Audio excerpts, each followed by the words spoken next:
This is Scott the Fix-It Guy. Today we have a Sub-Zero refrigerator that we're going to be cleaning the condenser, and we're going to lift up on this front panel and then we'll pull down, and that's going to give us access to this area, which is the condenser.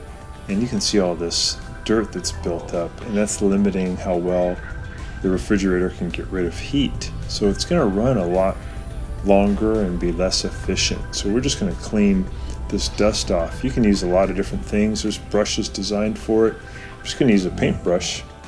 It'll work fine. I'm just going to reach in there and clean away all that dust. You could also use a vacuum attachment. It would work good.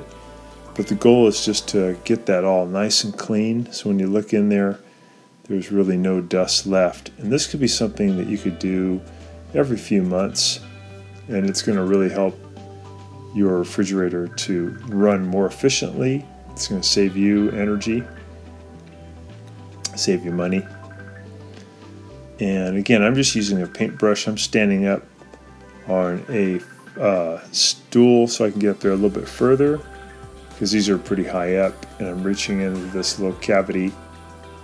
Best to have it either turned off at this point or unplugged, turned off at the breaker. And probably the best bet is to use a vacuum cleaner with an attachment, but if you don't have that, again, just a regular brush would work.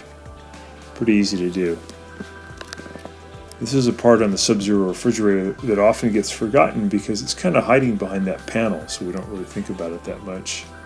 So now we've got it clean. We're going to put the panel back. We're going to put it in the top, lift up, push in at the bottom, and let it set down, and it'll lock right into position. So I hope that's been helpful to you, and please subscribe when you get a chance. Thanks for watching.